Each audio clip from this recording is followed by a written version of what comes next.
하나님의 말씀 보겠습니다. 요한복음 18장 15절에서 27절.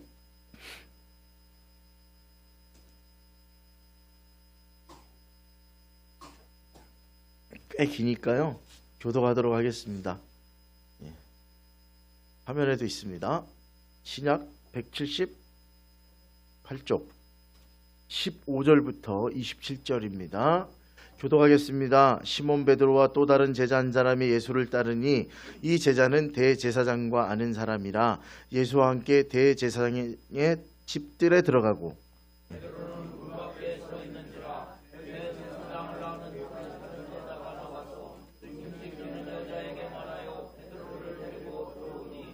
문지키는 여종이 베드로에게 말하되 너도 이 사람의 제자 중 하나가 아니냐 하니 그가 말하되 나는 아니라 하고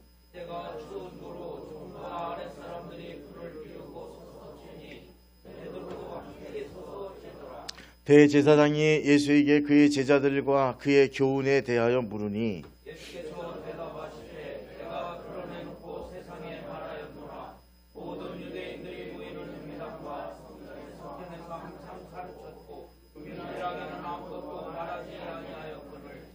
어찌하여 내게 묻느냐? 내가 무슨 말을 하였는지 들은 자에게 물어보라. 그들이 내가 하던 말을 아느니라. 이 말씀을 하시되 곁에 섰던 아는 사람은 하나 손으로 예수를 쳐 이르되 내가 대제사장에게 이같이 대답하느냐 하니 예수께서 대답하시되 내가 말을 잘못하였으면 그 잘못한 것을 증언하라. 바른 말을 하였으면 내가 어찌하여 나를 치느냐 하시더라.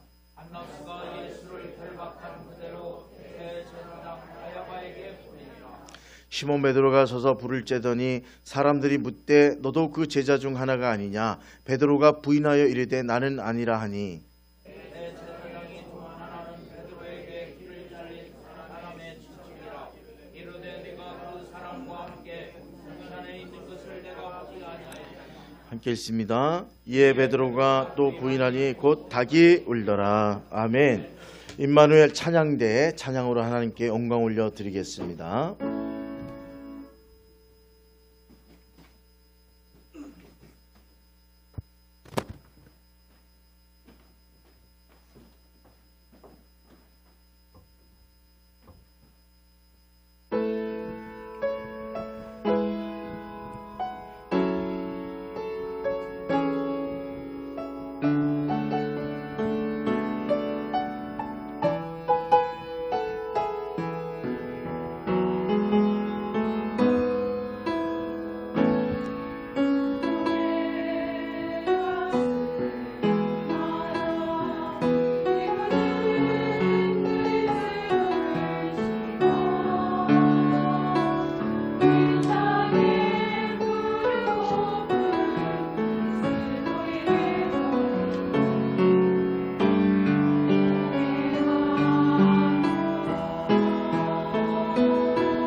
선포하도록 하겠습니다. 시작. 내 삶을 바꾸는 능력의 선포문.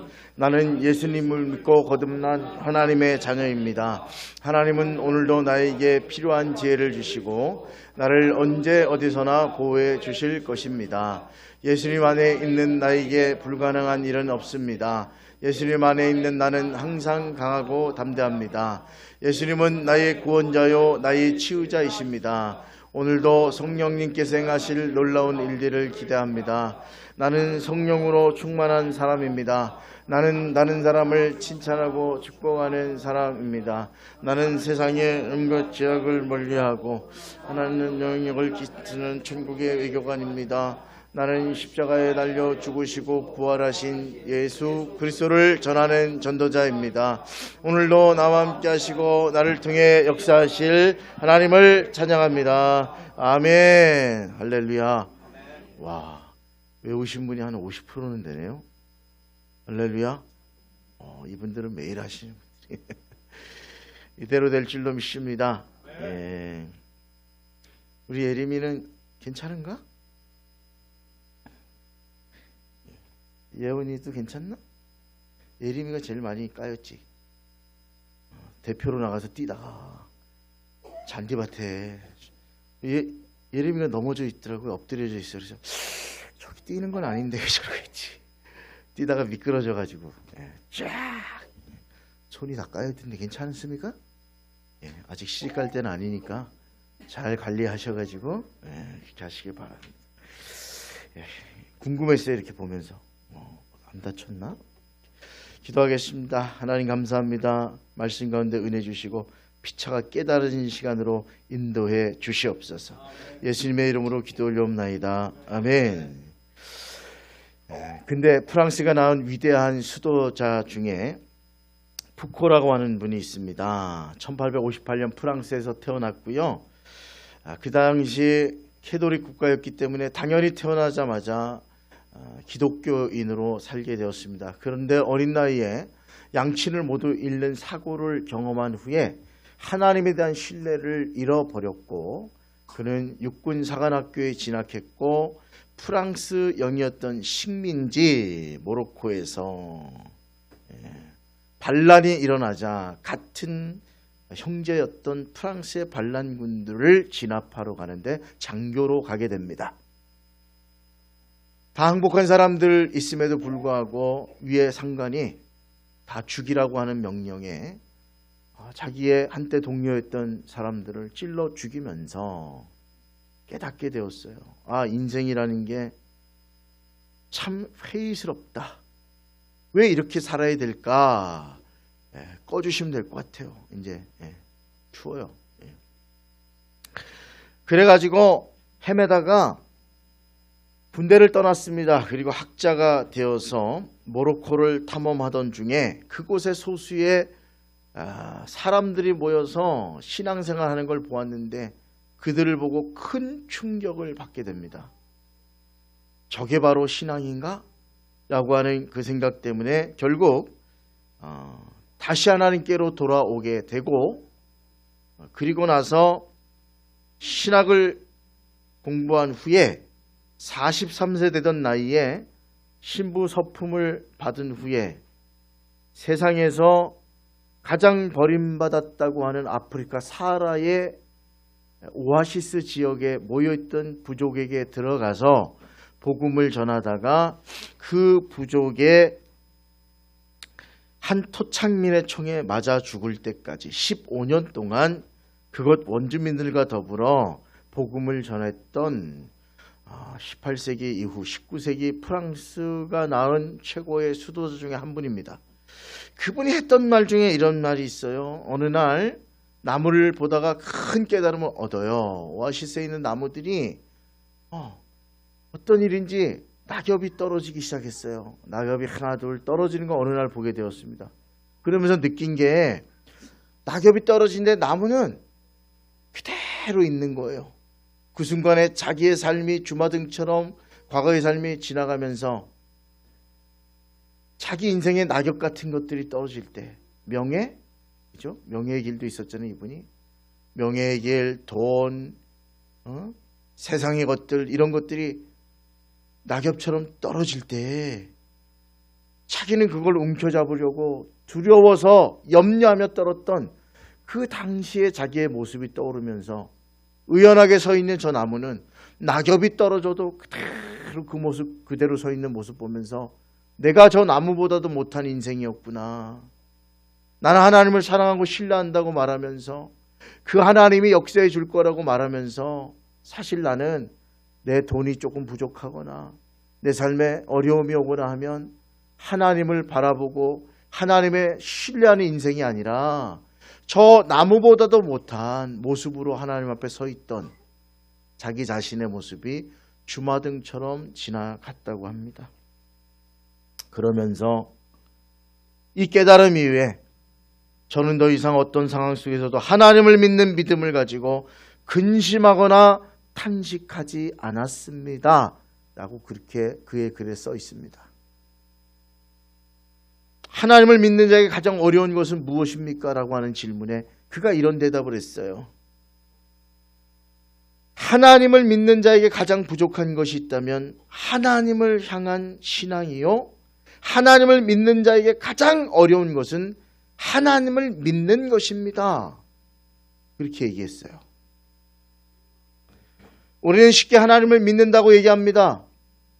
하나님이 나와 동행한다고 얘기합니다. 하나님이 나를 보살펴 줄 거라고 얘기합니다.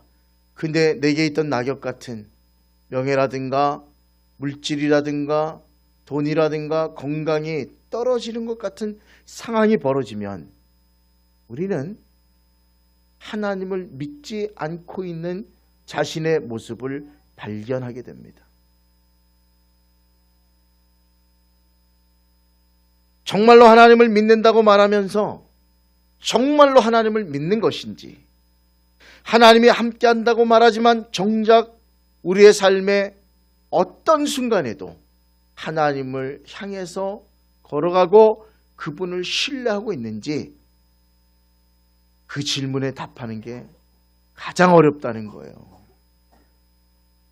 저와 여러분도 그럴 때가 있지 않았습니까? 정말 하나님을 사모하고 사랑하는 줄 알았는데 고난이 오고 어려움이 오니까 하나님과 떨어져 있는 나 자신 발견할 때가 있잖아요. 나 참 믿음 좋고 신앙 좋은 줄 알았는데 고난과 어려움 앞에 철저하게 무너져 있는 자신을 발견하잖아요. 그럼에도 불구하고 하나님은 우리를 버리지 않고 붙들어 주시기 때문에 가는 거예요. 내가 하나님을 붙든 게 아니라 하나님이 저와 여러분을 붙들고 있다는 사실, 이 사실에 감사할 수 있기를 주님의 이름으로 부탁을 드립니다. 향나무가, 요즘은 향나무처럼 진짜 만든 향나무도 많대요. 그래서 향나무가 진짜 향나무인 걸 알 때는 다른 게 아니래요. 도끼로 그 나무를 찍어보면 안 돼요. 그러면 향나무는 향이 싹 나요. 제가 말씀드렸나요? 휴정 퓨닉스라고 우리 전에 권사님이 장례 업체를 했어요. 그러니까 관도 만들고 수의도 만들고 뭐 이런 물건 만드는, 그리고 장례식장을 그분이 3개 했던 것 같아. 원자력병원 태능의 장례식장, 한양대병원 하다가 뭔가 안 좋아서 소송을 걸려갖고 서로 10억 소송을 했던 기억이 나요. 그리고 경주에 어디도 하고 이렇게 대학병원에 그걸 몇 개를 했으니까, 제가 듣기로는 하여간 장례 이렇게 개인적으로 하는 장례 이런 식 말고 장례업계에 3위쯤 된다 그랬어요. 엄청난 돈을 버는 거예요, 사실은. 근데 갔더니 우리 교회보다 더 큰 창고가 가평 가는 쪽에 창고가 있어서 한번 오시라 그래서 갔더니 닭을 키웠더라고요. 닭. 그 공장이 있는데 닭을 키워가지고 닭이 산에 막 돌아다녀. 그게 그걸 어떻게 잡아가지고 가마솥에다가 닭이랑 막 약초 넣고 목사님들 불러가지고 가마솥에 끓여가지고 이렇게 주는 거예요. 맛있다고. 그래서 가봤는데 창고에 들어가 봤어요. 나무가요 엄청 쌓여있고 바깥에도 나무가 진짜 많이 쌓여 있어요. 근데 왜 저렇게 비를 맞추냐고 그랬더니 비 맞아야 좋은 나무래. 근데 안에 들어갔더니 조각가가 아니겠지. 그 관을 하나 만드는데 보니까 꽃도 새기고요. 이렇게 큰 관이에요. 그래서 이야 이거 얼마냐고 그랬더니 1,000만 원이래. 진짜 향나무로 만든 그 향나무가 어디서 나냐 했더니 다 중국산이래. 우리나라에 큰 향나무가 없대요. 그래서 중국에서 넘어오는데 전 세계에서 오는 거죠. 그래서 그 관을 만드는 6천만 원, 돌관도 있어요. 돌 조각하는 사람도 있고. 이게 도대체 얼마냐고 했더니 뭐 1,000만 원도 있고 1,500, 2,000도 있어요. 그래서 이걸 누가 쓰냐고 했더니 쓴대요. 돈 있는 사람은 이 관을 쓴대. 이거 진짜 팔려요 했더니 팔린대요. 우리가 화장할 때 쓰는 관 몇만 원 하지도 않는 거 아니에요. 수의도 그때 알았어요. 이렇게 여러분들 장례나무 수의 이렇게 입잖아요. 수의가 아니라 그 조문 받으려고. 수의도 마찬가지고. 불에 타는 건 하는데 여기에 17만 원, 20만 원이잖아요. 이거 얼마 들어요? 공장도 있더라고. 한 5명 정도 수의를 만들고 있는데 요거요. 그 당시에요. 지금 말고 27,000원 들어요. 인건비하고. 근데 여기 장례시장 가면 20만 원, 20만 원. 그리고 장례시장은 또 밥이잖아요. 밥 장례시장 하니까 이거는 얼마나 들어요? 보통 1인당 5,000원, 7,000원, 만원짜리 있는데 원가는 말씀드리지 않겠습니다. 알았다고. 그리고 입간할 때도 보니까 뭐 새끼줄 같이 이렇게 해놓고 여비를 다 이렇게 해놓고 얼굴 마지막 보는 거 아니에요, 그죠? 관을 덮기 전에 여비를 드리세요. 다 참으라고. 내가 그냥 참고 있으라고. 여기 우리 교회가 하는 거니까 그냥 있으라고. 근데 바쁘니까 외부 사람 불러와서 염을 했는데, 그죠? 그 사람들이 여비를 드리세요. 마지막 가는 길, 어머니 가시는 길. 그렇게 했더니 갑자기 딸 하나가 어머니야! 그런데 주머니에서 막 꺼내서 5만 원짜리 막 노니까 다른 사람들이 아이고 어떻게 해야 돼? 다 놔야지. 다 놔야지. 불효자식 같. 내가 그때 그 느낌만 안 내면 불효자식이라고 생각할 수도 있겠구나. 이게 보니까 어머니가 가는 길을 마지막에는 슬픈 게 아니라 죄스럽기도 하고 남들 눈치 봐서 내더라고. 그리고는 이제 마지막 가시는 길 묵념하겠습니다. 뭐예요? 관에 있던 돈을 묵념.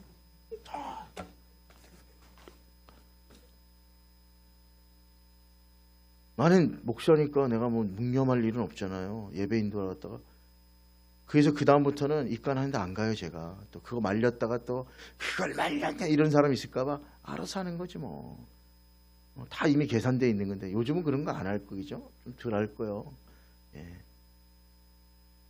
안 낼 수가 없는 상황이잖아요. 마지막에 효자 효녀 되고 싶어가지고. 근데 그거 염하는 사람이 다 가자. 어떨 때 보면 50만 원씩 걷어갖고 갔더라. 그래서 아이고, 차라리 그냥 가족들 통닭이라도 하나 사주지. 아니면 어머니 왜 뭐 좀 해놓든가. 아니면 어머니 이름으로 어려운 사람들을 좀 돕든가. 아니 그 돈이면 모아가지고 그냥 그치? 그 돈은 없을 돈인데 어머니 못했는데 어르신들 식사라도 한 끼 되더라. 이게 낫지. 장례 치르라고 하면 며칠씩 와 있는 교인들도 있는데 그러더라고요. 그래서 아이고 참. 그때 너무 많은 거 알겠어요. 장례 업계에 대해서 그분 때문에. 향나무관 2천만 원짜리 1,000만 원짜리를 쓴다는 거예요. 2천만 원은 이게 더 화려해요. 바깥에 보면 두께가 이만해 막.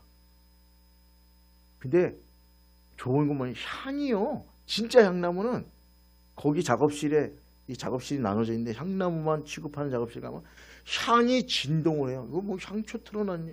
아니 나무에서 나는 거라고. 여러분 가짜 향나무처럼 생긴 나무도 있더라고요. 그걸 보니까. 근데 향이 나지 않는데요. 그 차이를 얘기해 주는 거예요.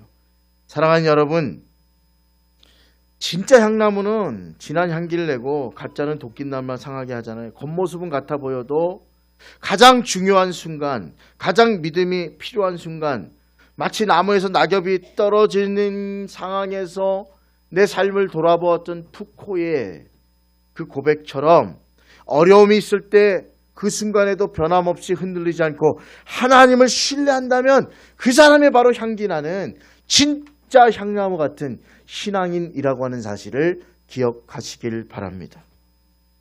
오늘 말씀에 그런 두 인물이 나옵니다. 한 명은 우리가 잘 아는 베드로죠. 또 한 명은 또 다른 제자라고 표현되어 있는 사람입니다. 15절 말씀이에요. 같이 읽을게요. 15절. 시작.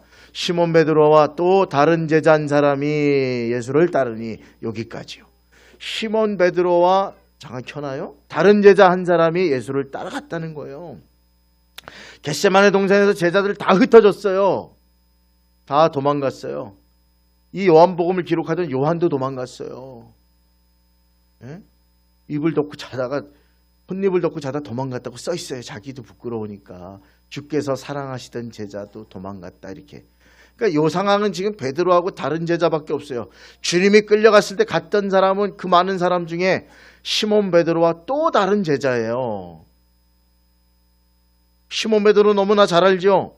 주님이 십자가의 복음을 이야기했을 때, 죽음을 이야기했을 때, 내가 죽을지언정 주와 함께 죽으리다, 그렇게 호언장담했던 사람이에요. 내 목숨도 버리겠습니다, 그런 확신에 찬 대답을 했습니다. 그러나 겟세마네 동산에서 실제 상황이 벌어졌을 때 칼을 처음엔 휘둘렀지만 100명 넘는 사람들이 와서 예수님을 압박할 때 주님이 뭔가 일을 하실 줄 알았거든요. 바람과 파도도 잔잔케 하시고 죽은 자도 살리셨던 그 주님이 뭔가 큰일을 하실 줄 알았는데 무기력하게 끌려가는 그 모습을 보면서 덜컥 그의 마음이 주저앉았어요. 내가 알던 주님이 아니네? 아니 왜 주님이 저런 모습으로 무기력하게 끌려가지? 그리고 멀리서 뒤따라갔습니다. 그리고 대제사장의 문을 통과해서 뜰에 들어가지도 못했어요. 그때에 오늘 등장하는 다른 제자 한 사람이 나와서 그를 뜰로 데리고 들어갔다 이야기하고 있습니다. 근데 당황스럽게도 그 문을 지키고 있던 한 여종이 있었어요. 오늘 말씀을 보니까 10몇 절입니까? 7절? 예. 문을 지키는 여종이 베드로에게 말하되 너도 이 사람의 제자 중 하나가 아니냐? 그가 말하되 나는 아니라 하고. 베드로가 그 사람을 따라서 들어갔어요. 근데 들어가는 길에 갑자기 문을 지키는 여종이 너 저기 잡혀있는 예수랑 같이 있던 그 제자 아니야? 본 것 같죠? 그랬더니 순간 너무 당황해가지고 아니야! 라고 대답을 했습니다. 아무 생각 없죠 지금. 걸리면 나도 저렇게 끌려갈 수 있다는 두려움이 있는 거예요. 그래서 아니라고 대답했습니다. 그래서 그냥 들어갔어요. 근데 25절에 보니까 멀리 가지 못하고 베드로가 불을 쬐고 있었어요. 그 하인들하고 일하던 사람 일꾼들이 아마 우리 공사 현장에 겨울에 추우면 불 떼듯이 그래 불을 떼고 있었나 봐요. 거기에 그 주변에 싹 가가지고 서 있는데 거기 있던 한 사람이 갑자기 25절에 너도 그 제자 중 하나가 아니냐? 베드로가 아니라고 그랬어요. 그랬더니 때마침 그 자리에 해필 겟세마네 동산에서 칼을 휘두를 때 귀가 잘렸던 말고의 친척이 거기 있었어요. 그러니까 내가 두 눈으로 똑똑히 봤는데 옷 색깔도 똑같고 너잖아. 너 맞잖아. 칼 휘두른 놈. 그랬더니 베드로가 아니라고 성경에 보면 저주까지 했다 그랬어요. 예수님을. 그때의 말씀이 오늘 나와 있어요. 26절, 27절 같이 읽을까요? 같이 읽습니다. 시작. 대제사장의 종 하나는 베드로에게 귀를 잘린 사람의 친척이라 이르되 내가 그 사람과 함께 동산에 있는 것을 내가 보지 아니하였느냐. 이에 베드로가 또 부인하니 곧 닭이 울더라. 아멘. 사실 다른 복음에는 저주까지 했어요. 예수님은. 내가 그딴 인간 알면 어쩌고 저쩌고 그랬겠죠. 그리고 그 사람들이 의심을 거두자 꼬꾸댁 꼬꾸댁 하고 새벽을 알리는 닭이 울었다는 거예요. 그때 정신이 번쩍 들었죠. 내가 주를 위해 죽을지언정 주를 버리지 않고 이 사람들은 버릴지언정 저는 주님을 버리지 않겠습니다. 그때 주님이 네가 닭 울기 전에 3번 나를 부인하리라. 그 말씀이 떠올랐던 거예요. 그 순간 신앙의 철저한 실패자인 자신을 발견했습니다. 그의 인생의 가장 수치스러운 기록이 만들어진 것입니다. 주님을 위해 살겠다고, 주님을 위해 죽을 수 있다고 그렇게 호언장담하고 그렇게 대단한 신앙을 가졌던 것처럼 얘기했던 그가 실제 상황이 펼쳐지다 자기가 감당 못할 상황인 게 들자 푸코가 예? 그랬던 것처럼 낙엽이 떨어지자 자기가 뭔가 품고 있고 있는 것 같은 것들이 하나둘 떨어지자 그의 믿음의 본질이 드러난 것입니다. 철저한 실패자였던 자신, 대단하지 않은 신앙이었던 자신을 보게 된 거예요. 또 한 명의 제자 눈여겨봐야 합니다. 그에 대한 기록을 사도 요한이 남기면서 이 요한복음이 AD 90년경에 기록됐다고 학자들은 봐요. 아무리 빨라도 70년이에요. 자, 예수님이 33세를 사셨으니까 어쨌든 30년하고 40년쯤 지나야 70년. 그 이후라면 60년쯤 지난 거예요, 최소. 자, 60년에 사도 요한은 90세까지 살았다니까. 예수님 어머니 모시고 혼자 살아남아서, 그죠? 한번 생각해 보세요. 자, 50년, 60년 후요. 자, 우리 교회에 지금 50년, 60년 후에 지금 오늘 2026년 5월 달을 기록하고 있다, 누군가. 그 주일에 누구는 교회를 나왔고, 그죠? 누군 그때 어느 집사님은 세상을 헤매고 있고, 어느 성도는 골프 치러 갔고, 어느 성도는 안 좋은 일이 있어요 그랬고, 어느 성도 이렇게 다 기록돼 있을 거 아니에요. 하나님 기록하고 있을 거 아니에요. 만약에 기록이 있다면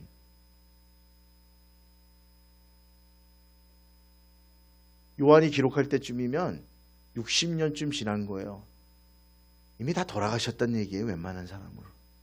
근데 왜 이것을 기록하면서 다른 제자라고 기록했을까요? 만약에 그가 살아있어서 그의 이름이 밝혀지면 안 된다. 그러면 그러려니 하지만 이미 오랜 세월 지났고 이스라엘은 망했어요. 성전까지 회파됐어요, 이미. 로마의 완전한 식민지로 있었는데 왜 이름을 밝히지 못했을까요? 그 정도로 대단한 인물이었을까요? 저는 아니라고 봅니다. 예수님의 제자 중에 12제자 말고도 니고데모 같은 부자도 있었고요. 사내들은 공의의 부자잖아요. 아리마대 여수처는 예수님의 무덤을 죽을지도 모르는데 예수님께 자기의 무덤을 내어준 사람도 이름이 기록되어 있어요, 복음서에. 이미 오랜 세월 지나서 그분들 다 떠났어요. 그걸 기록하는데 여기에는 또 다른 제자라고만 기록되어 있어요. 세상에 예수님을 좋아했던 여인들의 이름도 기록되어 있어요, 복음서에. 우리가 잘 아는 마리아, 수산나, 수많은 이름들이 기록되어 있다고요. 이미 세월이 흘러갔어요.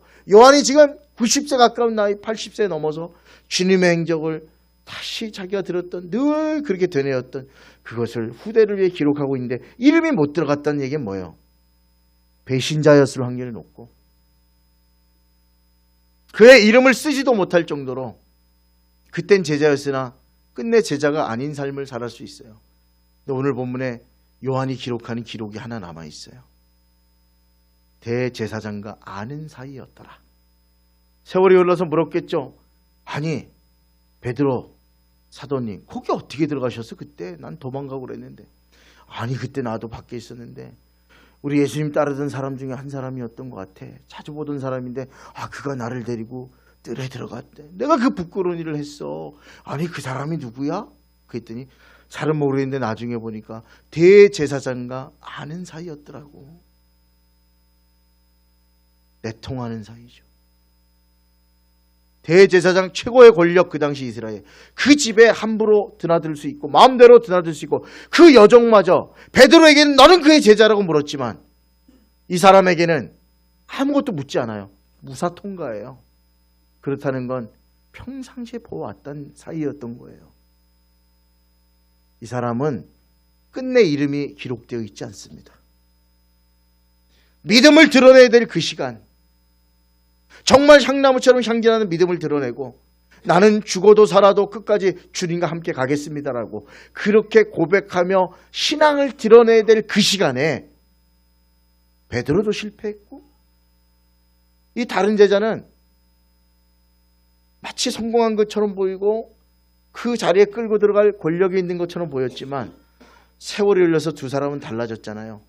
베드로는 회개하고 전무후무한 주님의 수제자로 남아있는 위대한 사도로 살아갔고 마지막 자기 자신의 신앙을 드러낼 그 자리에 십자가에 거꾸로 못 박혀 죽는 그런 신앙의 마감을 하고 하나님 나라의 일꾼이 되었어요. 근데 여기 다른 제자는 끝까지 이름이 없는 다른 제자로 아마 그랬을 거 아니에요? 그때 베드로 사도를 거기에 들고 들어가서 주님의 말씀에 있던 그 제자 이름이 뭐야? 몰라. 모르겠네. 무명의 제자야. 이름이 드러나지 않아요. 도대체 누굴까? 오랜 세월이 흘러도 그 이름은 알 수가 없습니다. 사람들은 익명의 제자라고 이야기했죠. 이름 없는 제자라고 이야기했죠. 근데 결코 그렇지 않습니다. 하나님이 찾는 사람은 이름 없는 익명의 제자가 아니에요. 나를 버려야 될 때, 향나무처럼 향기 내야 될 때, 도끼자루가 나에게 부딪힐 때, 내 삶에 다른 어려움이 올 때, 그때 향기 내는, 이름이 드러나는, 나는 주님밖에 없습니다. 주님과 함께 가겠습니다라고 그렇게 고백할 줄 아는 그 한 사람, 그 사람이 하나님이 찾는 사람이에요. 실수할 수도 있고 실패할 때도 있어요. 그러나 베드로처럼 다시 돌아와서 다시는 그런 일을 행해서는 안 됩니다. 저와 여러분 매 순간 선택하며 살아갑니다. 더 이상 또 다른 제자라고 그냥 이름이 그 상황에 기록되었던 대제사장과 내통하며 주님을 따른다고 했으면서도 여전히 자기의 생각을 쫓았던 그리고 잊혀져 버린 그 제자의 삶을 살 것인지 다시 주님과 함께 동행하는 삶을 살 것인지 결정해야 돼요. 푸코가 이런 얘기를 했대요. 사람들의 신앙이 무너지는 이유는 두 가지입니다. 첫째로 결정적인 순간에 하나님을 바라보지 못하고 자기 자신을 바라봅니다. 둘째로 상황이 벌어졌을 때 상황대의 역사는 하나님을 바라보지 못하고 그 상황만 바라보기 때문입니다. 저와 여러분이 하나님의 부르시는 날까지 어떤 상황이 벌어져도 하나님을 바라보는 눈을 놓치지 않기를 바랍니다. 그리고 그 상황을 넘어 역사하시는 하나님이 합력하여 선을 이루시는 걸 믿고 그 믿음으로 걸어가서 끝내 주님이 기억하는 이름이 있는 그런 제자들 될 수 있기를 주님의 이름으로 축원드립니다.